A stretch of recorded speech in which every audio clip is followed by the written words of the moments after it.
Due to recent pandemical circumstances, we were all forced to retreat inside our homes and stay there, potentially forever.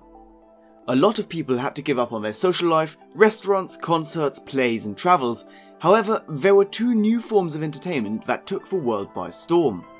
Gamers were no longer forced to step outside the house and could now justify not only the massive amounts of time spent on playing games, but also the massive amount of money spent on one's gaming setup since, you spend so much time playing games anyway.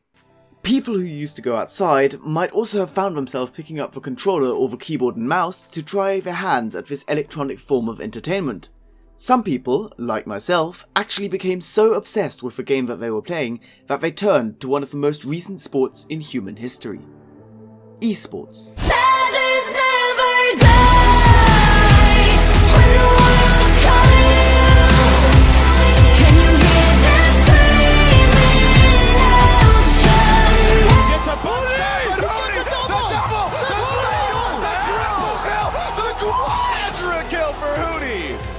Smokes, double smokes in the same place there. Simple just jumping casually into the side. He's going to fall down again. What is this touch from Simple? Are you serious? What is that? You can't do that, Simple. That's not allowed. This is not FPL. This is a major.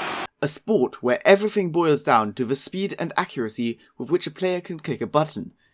Both of the esports powerhouses, League of Legends and Counter-Strike, reached a peak amount of concurrent viewers with their World Championships with 73.8 million and 1.37 million concurrent viewers respectively. Now that I read that out, it doesn't seem like CSGO is that much of a powerhouse, but it's pretty popular. And with Riot Games' newest FPS, Valorant, becoming more and more popular as an esport, one can safely say that esports is a topic that is getting hotter. The other big winners of lockdown were streaming services.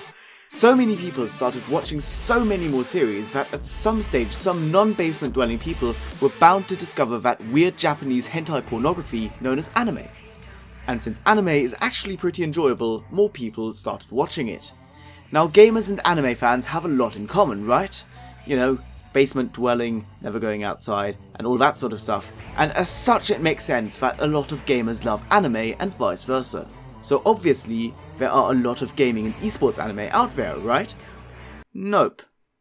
Almost every anime about games and gaming is either a school romance comedy slice of life, or a moe anime. Shit hurts, man. Shit really hurts. But don't lose hope. You have clicked on a video titled The Future of Anime is Esports, and I aim to deliver 3 very solid reasons as to why my title is correct. My first case study is Arcane. This anime... Wait, is Arcane even an anime? Is Arcane an anime? Huh. Well, this animated series that shares several characteristics with anime was a massive hit. Well deserved, but much bigger than anyone really expected. And despite their best gatekeeping efforts, Arcane drove hordes of fans straight into a toxic League of Legends addiction and community. And in March 2022, it was announced that Riot Games, the creators of League of Legends, had made a large equity investment into Fortiche Studios, the animators of Arcane. This basically means that Riot is interested in collaborating more with Fortiche Studios, so we might be getting Arcane Season 2, a different series about Runeterra, or even an anime about Valorant. Strictly speaking, Arcane has nothing to do with esports, but that doesn't mean that it is irrelevant for esports anime.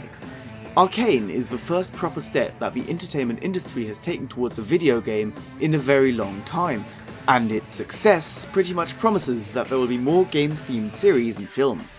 My second point is for one successful esports anime that does exist, Quanji Gao Shu, or The King's Avatar.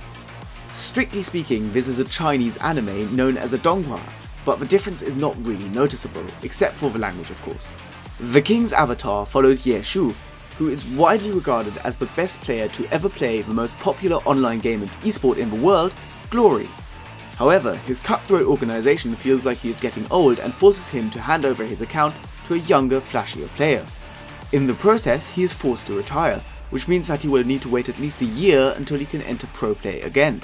So Yeshu starts smurfing in an internet cafe and prepares to retake his title as the King of Glory. There are 2 seasons and a prequel film out right now, with a third one apparently on the way, that have gathered a considerable following for an anime that a lot of people haven't even heard of before. If the King's avatar can enhance its following more, animation studios and mangakas might start to take notice and produce other works related to esports. And this is actually a perfect transition to my final point. To quote famous singer-songwriter Bob Dylan, the times they are a-changing. Oh, the times they are a-changing. Shonen magazines constantly have to adapt to the different tastes of different demographics depending on what is popular at the moment. One trend I have noticed, despite not being the biggest expert on Shonen Jump, or any other shonen manga for that case, is that a lot of the themes in modern shonen manga have become a lot more mature, and seinen manga has increased in popularity dramatically. Naruto has been replaced by Jujutsu Kaisen.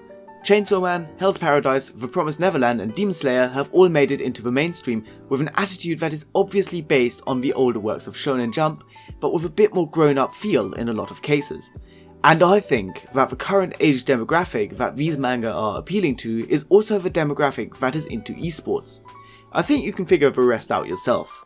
Obviously, I really want to see some esports anime out there because I really like anime and I really like esports as well, so it would be the perfect combo. I think that would be the thing that gets me into sports anime again. So if any sports anime companies are watching this video, then please make some esports anime, that would be great, thank you very much. My name has been Lenny AW, please like and subscribe if you enjoyed the video and tell me what you want to hear about next in the comments.